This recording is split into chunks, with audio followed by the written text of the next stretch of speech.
Like ഇപ്പോൾ നമ്മൾ beauty എന്ന് പറയണത് നമ്മുടെ ഇന്നർ ബ്യൂട്ടി ആണ് എന്ന് ഞാൻ എപ്പോഴും പറയും. പക്ഷെ എന്നിട്ട് പിന്നെ എന്തിനാണ് പോയി സർജറി ചെയ്ത് ബ്യൂട്ടിഫുൾ ആവാൻ നോക്കുന്നത് എന്നുള്ള ആ ഒരു വാദമായിട്ട് അഭിഷേക് അന്ന് വന്നിരുന്നു. അപ്പൊ ഞാൻ പറയുന്നുണ്ട്, ഞാൻ പുറത്ത് എന്ത് ചെയ്താലും അതുകൊണ്ട് ഞാൻ ബ്യൂട്ടിഫുൾ ആണ് എന്ന് ഞാൻ വിശ്വസിക്കുന്നുണ്ട്. അപ്പൊ ഞാനിപ്പോ ഈ മുടി ഇങ്ങനെ ഇട്ടുകൊണ്ടോ, ഞാൻ മേക്കപ്പ് ഇട്ടതുകൊണ്ടോ, ലിപ്സ്റ്റിക് ഇട്ടതുകൊണ്ടോ, കണ്ണെഴുതിയത് കൊണ്ടോ ഞാൻ ബ്യൂട്ടിഫുൾ ആണെന്ന് ഞാൻ സ്റ്റിൽ ഐ ഡോണ്ട് ബിലീവ്. ഞാൻ എന്റെ പേഴ്സണാലിറ്റിയാണ് എന്റെ സൗന്ദര്യം. ഞാൻ എന്താ പറയാ, ഞാൻ എങ്ങനെയാണ് ഒരാളുടെ അടുത്ത് സംസാരിക്കുന്നത്, ഞാൻ ബിഹേവ് ചെയ്യുന്നത് എങ്ങനെയാണ്, അതൊക്കെയാണ് എന്റെ സൗന്ദര്യമായിട്ട്. യെസ്, വ്യക്തിത്വമാണ് സൗന്ദര്യം. അപ്പൊ ഈ ക്യാരക്ടറിനെ ഈ ആന്തരികമായിട്ടുള്ളത് നമ്മൾ എങ്ങനെ ഇരിക്കുന്നു, അങ്ങനെ ബാഹ്യമായിട്ടുള്ള സൗന്ദര്യം കാഴ്ചപ്പാടുകൾ സൗന്ദര്യത്തിൽ ഞാൻ വിശ്വസിക്കുന്നില്ല. പക്ഷെ നമ്മൾ എവിടേക്ക് ആ രൂപത്തിൽ അത് കൊടുക്കാൻ നോക്കുന്നില്ല. കോസ്റ്റ്യൂമിലാണെങ്കിലും അത് നമ്മളുടെ ഇഷ്ടങ്ങളാണ്. ഇപ്പൊ എനിക്ക് ഈ ഒരു കമ്മൽ ഇടണം എന്ന് പറയുന്നത് എനിക്ക് ഇഷ്ടമാണ്. ഞാൻ കണ്ണു നോക്കാൻ നേരത്ത് എനിക്കിത് ഇട്ടിട്ടൊരു പരിപാടിക്ക് പോകണം എന്ന് എനിക്ക് തോന്നുന്ന ഒരു തോന്നലാണത്. അതല്ലാതെ അതും ഈ പറയുന്ന ഈ ഒരു സൗന്ദര്യവുമായിട്ട് കണക്ട് ചെയ്യാനായിട്ട് എനിക്ക് പറ്റാറില്ല. എന്തെങ്കിലും ഒരു ഫംഗ്ഷൻ ഒക്കെ പോകുമ്പോൾ അതനുസരിച്ചാണോ ഡ്രസ് ചെയ്യാറുള്ളത്? ഞാൻ കൂടുതലും സാരി തന്നെയായിരിക്കും എപ്പോഴും ഇടുന്നത്. സാരി, ചുരിദാർ, കൂടുതലും ട്രഡീഷണൽ വിയേഴ്സ്. ശരിക്കും അവനവന്റെ ഇഷ്ടത്തിനനുസരിച്ചാണ് ചെയ്യാറ്. പോകുന്ന ഫംഗ്ഷന് ഇത്തരത്തിലുള്ള ഡ്രസ്സാണ് ആവശ്യം, എന്നെ ഇങ്ങനെ കാണുന്നതായിരിക്കും നല്ലത്, അങ്ങനെയൊക്കെ ഒരു കോൺഷ്യസ്നെസ് എന്റെ മനസ്സിലെപ്പോഴും ഉണ്ട്. എനിക്ക് ഇഷ്ടമുള്ള ഡ്രസ്സാണ് ഞാൻ ധരിക്കുന്നത്. അപ്പൊ ഭാഗ്യമായ സൗന്ദര്യത്തിൽ ഇഷ്ടമുണ്ട്. സൗന്ദര്യം അല്ലല്ലോ അത്, ഭാഗ്യമായ രൂപത്തിൽ. ഞാൻ പല പരിപാടികൾക്ക് ഒരു മേക്കപ്പ് ഇടാതെ പോകാറുണ്ട്. ചിലപ്പോ ലിപ്സ്റ്റിക് മാത്രം ഇട്ടിട്ട് പോകാറുണ്ട്. ഇപ്പൊ ഞാൻ കുറെ മേക്കപ്പ് ചെയ്തിട്ടാണ് വന്നിരിക്കുന്നത്. അപ്പൊ ഞാൻ അങ്ങനെ എങ്ങനെ പോയാലും ഞാൻ ഭയങ്കര കോൺഫിഡന്റ് ആണ്. എന്റെ കോൺഫിഡൻസ് ആണ് എന്റെ ഒരു സൗന്ദര്യമായിട്ട് ഞാൻ കാണുന്നത്. ഞാൻ എവിടെ പോയാലും എനിക്ക് കോൺഫിഡന്റ് ആയിട്ട് ആൾക്കാരുടെ മുമ്പിൽ തല ഉയർത്തി നിൽക്കാൻ പറ്റുന്നുണ്ട്, എനിക്ക് സംസാരിക്കാൻ പറ്റുന്നുണ്ട്, ഞാൻ എന്ന വ്യക്തിയെ എനിക്ക് അവിടെ പ്രസന്റ് ചെയ്യാൻ പറ്റുന്നുണ്ട്.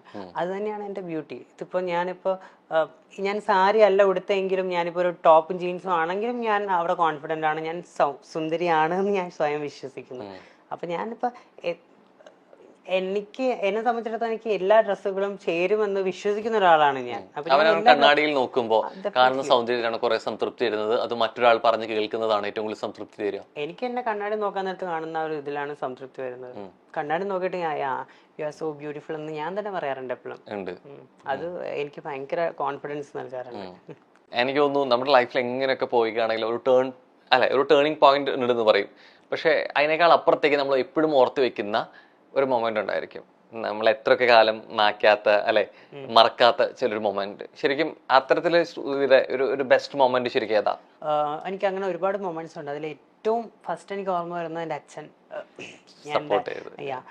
എൻ്റെ ഐഡന്റിറ്റി തുറന്നു പറഞ്ഞപ്പോൾ അച്ഛൻ 2 കൈ നീട്ടി സ്വീകരിച്ച ഒരു ഇൻസിഡന്റ് ആണ്. അച്ഛൻ അത് നേരത്തെ തന്നെ അറിയാമായിരുന്നു എന്ന് പറഞ്ഞു, 6 വർഷം മുമ്പേ അറിയായിരുന്നു എന്ന് പറഞ്ഞു. അതെങ്ങനെയാണെന്നുള്ളത് ഞാൻ ഇപ്പോഴും ചോദിച്ചിട്ടില്ല. ഇപ്പോഴും അത് ചുരുളഴിയാത്തൊരു രഹസ്യമായിട്ട് എനിക്ക് തോന്നുന്നു ശ്രുതിക്ക് അത് അറിയണമെന്ന് ആഗ്രഹമില്ല. അങ്ങനെ തന്നെ നിക്കട്ടെ എന്നാ ഞാൻ ഇതുവരെയായിട്ടും അത് ഞാൻ ചോദിക്കത്തുമില്ല. മേ ബി ഈ ഇന്റർവ്യൂ കാണുമ്പോ കണ്ടു കഴിഞ്ഞാൽ വന്ന് ഇങ്ങോട്ട് വന്ന് പറയുവാണെങ്കിൽ പറയട്ടെ. ചിലപ്പോ ഈ ഇന്റർവ്യൂ കഴിഞ്ഞിട്ട് അച്ഛൻ പറയാ എന്തുകൊണ്ടൊരു പക്ഷെ എങ്ങനെയായിരുന്നു എന്നുള്ളത് ശ്രുതിയുടെ അടുത്ത് സംസാരിക്കാൻ പോകുന്നത് എന്നുള്ളത്. ട്രാൻസ് വുമൻ ആണെങ്കിലും ട്രാൻസ്മെനിലോട്ട് മാറുമ്പോഴാണെങ്കിലും ഈ പലപ്പോഴും ഈ ഫീലിങ്സ്, ഇമോഷൻ, പ്രണയം എങ്ങനെയായിരിക്കും എന്നുള്ളത് ഒരു കൺഫ്യൂഷൻ ഉണ്ട് അല്ലെ സൊസൈറ്റിക്ക്. ഇതേ കൺഫ്യൂഷൻ നിങ്ങൾക്കുണ്ടോ? ശരിക്കും എന്താണ് ഇഷ്ടങ്ങളും താല്പര്യങ്ങളും? ഇല്ല, കൺഫ്യൂഷൻ ഉള്ള ആളുകളും കൺഫ്യൂഷൻ ഇല്ലാത്ത ആളുകളും എല്ലാ ജെൻഡേഴ്സിലും ഉണ്ടാവുമല്ലോ. ഇപ്പൊ സിസ്റ്റർ മെയിലായിട്ടുള്ള ആൾക്കാരാണെങ്കിലും പ്രണയത്തിന്റെ കാര്യത്തിൽ ഭയങ്കര കൺഫ്യൂസ്ഡ് സ്റ്റേജിലൂടെ കടന്നു പോകുന്ന ആൾക്കാരുണ്ടാവും. അതുപോലെ തന്നെ നമ്മൾ ക്യൂർ ആയിട്ടുള്ള ആളുകളിലും ഡെഫിനറ്റ്ലി ഉണ്ടാവും. പിന്നെ പ്രണയം എന്ന് പറയുന്നത് ഒരാൾക്ക് മറ്റൊരാളോട് തോന്നുന്ന ഒരു വികാരമാണ്. അതിപ്പോ ഏത് സെക്ഷുവാലിറ്റി ഉള്ള ഒരാൾക്കും മറ്റൊരാളോട് തോന്നാം എന്നുള്ളതാണ്. അതിനങ്ങനെ പരിമിതികളില്ല എന്നുള്ളതാണ് ഞാൻ വിശ്വസിക്കുന്നത്. അത്തരത്തിൽ കുറെ പ്രണയാഭ്യർത്ഥനകൾ കിട്ടിയിട്ടുണ്ട്. കുറച്ചൊക്കെ ബ്ലഷ് ചെയ്യുന്നുണ്ടല്ലോ, കിട്ടിയിട്ടുണ്ട്. അത്തരത്തില് കൂടുതൽ എവിടെയെങ്കിലും അത്തരത്തില് അതില് ട്രാൻസ് വുമൺ അല്ല എന്ന് അറിയാതെ വരെ വന്നിട്ടുള്ള പ്രപ്പോസലും ഉണ്ടായിട്ടുണ്ട്. അങ്ങനെ ഉണ്ടായിട്ടുണ്ട്. എന്നിട്ട് അത് അറിഞ്ഞിട്ട് അവര് പോയിട്ടുണ്ട്.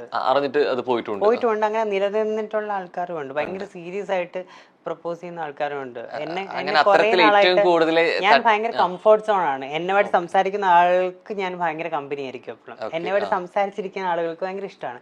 അപ്പൊ അങ്ങനെ എനിക്ക് വർഷങ്ങളായിട്ട് കമ്പനിയുള്ള ആൾക്കാരൊക്കെ സീരിയസ് ആയിട്ട് പ്രപ്പോസ് ചെയ്തിട്ടുള്ള ആൾക്കാരുണ്ട്. പക്ഷെ വേറെ ഒരുപാട് കൺസേൺസ് ഉണ്ടാവുമല്ലോ ബീങ് എ ട്രാൻസ് വുമൺ, ഒരു ഫാമിലി ലൈഫ് മുന്നോട്ട് പോകാനായിട്ട് ഉണ്ടാവുന്ന അവരുടെ കൺസേൺസ് ഉണ്ടാവുമല്ലോ. കിഡ്സ് വേണം എന്നുള്ള ആ സംഭവങ്ങളൊന്നും പോസിബിൾ അല്ല. അപ്പൊ അങ്ങനത്തെ കൺസേൺസ് ഒക്കെ ആലോചിച്ചിട്ടായിരിക്കും ഞാൻ കൂടുതലും അങ്ങനെ ഫേവറബിൾ ആയിട്ടുള്ള റിപ്ലൈ കൊടുക്കാറില്ല. പിന്നെ അങ്ങനെ തോന്നിയിട്ടുള്ളതും ഉണ്ട്, മനസ്സുകൊണ്ട് ആഗ്രഹം ഉള്ളതും ഉണ്ടായിട്ടുണ്ട്, ഇല്ലാത്തതും ഉണ്ട്. അത്തരത്തിൽ ഓർത്തെടുക്കുന്ന ഒരു പ്രണയം അല്ലെങ്കിൽ പ്രണയാഭ്യർത്ഥന ഏതായിരുന്നു? അയ്യോ അങ്ങനെ എന്റെ ഒരു ഫ്രണ്ട്, അതിപ്പോ പേര് പറഞ്ഞത് സന്ദർഭം പറഞ്ഞാൽ മതി. ട്രിവാൻഡ്രത്തുള്ളൊരു ഫ്രണ്ടാണ്. ആളിങ്ങനെ ഞാൻ വർക്ക് ചെയ്ത് അവിടെയായിരുന്നു. അപ്പൊ അവിടെ 3 വർഷം വർക്ക് ചെയ്ത സമയത്ത് പുള്ളിയായിട്ട് നല്ല പരിചയമായിരുന്നു. പുള്ളി ഇങ്ങനെ സീരിയസ് ആയിട്ട് അതിനകത്ത് പറഞ്ഞു, ഞാൻ തമാശക്ക് പറയുന്നതല്ല, സീരിയസ് ആയിട്ട് നമുക്കിങ്ങനെ മുന്നോട്ട് പോകാം എന്നുള്ള രീതിയിൽ ഇങ്ങനെ പറഞ്ഞു തന്നു. അത് ഭയങ്കര പൈങ്കിളി ഇതൊന്നും അല്ല, ഞാൻ അങ്ങനെ പൈങ്കിളി ടൈപ്പ് അല്ല കേട്ടോ. ഭയങ്കര മെച്ചുവേർഡ് ആയിട്ടുള്ളൊരു പ്രണയത്തിൽ വിശ്വസിക്കുന്ന ഒരാളാണ്. അപ്പൊ അങ്ങനെ മെച്ചുവേർഡ് ആയിട്ട് തന്നെയാണ് പ്രപ്പോസ് ചെയ്തത്. ഞാനത് വേണ്ടെന്ന് ഞാൻ അങ്ങനെ തന്നെ ഓപ്പൺ ആയിട്ട് പറഞ്ഞു. എനിക്ക് അങ്ങനത്തെ ഇപ്പൊ എനിക്ക് കരിയർ ഫോക്കസ് ചെയ്യണം അങ്ങനെയൊക്കെ. ആള് നല്ല ഫ്രണ്ട്സ് തന്നെയാണ്. ഈ പ്രണയത്തിലുള്ള വിശ്വാസം ശ്രുതിക്ക് കല്യാണത്തിലുണ്ടോ, വിവാഹത്തിലുണ്ടോ? ഇല്ല, ഞാൻ കൂടുതലും അങ്ങനെ എന്തെങ്കിലുമൊക്കെ പോവുകയാണെങ്കിൽ തന്നെ ഒരു ലിവിങ് ടുഗദറുമായിട്ട് മുന്നോട്ട് പോകാനായിട്ടായിരിക്കും ഭാവിയിൽ ഓപ്റ്റ് ചെയ്യുക.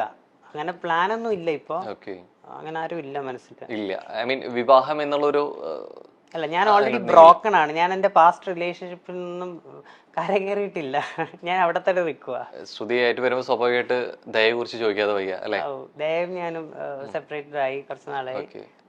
ഇപ്പൊ വേറെ റിലേഷൻഷിപ്പിൽ ഹാപ്പി ആയിട്ട് പോകുന്നു. ശ്രുതി സ്റ്റക്കായി നിൽക്കുന്നതിൽ തന്നെയാണോ മൂവ് ഓൺ ചെയ്യാത്ത? ഞാൻ ദയ റിലേഷൻഷിപ്പിൽ സ്റ്റക്കായിട്ട് നിൽക്കുന്നില്ല. ദയ റിലേഷൻഷിപ്പിൽ ഞാൻ മൂവ് ഓൺ ചെയ്ത് കഴിഞ്ഞു. മറ്റൊരു റിലേഷൻഷിപ്പിൽ സ്റ്റക്കായിട്ട് നിൽക്കുവാണ്. അതും നേരത്തെ പറഞ്ഞ പോലെ കൺഫ്യൂഷൻ ആണോ അതോ ബ്രേക്കപ്പ് ആയിട്ട് move on? May be confusion ആയിരിക്കും. എനിക്ക് പുതിയ ഒരാളെ പറ്റി ചിന്തിക്കാനായിട്ട് പറ്റുന്നില്ല. ഈ കിട്ടിയ അനുഭവം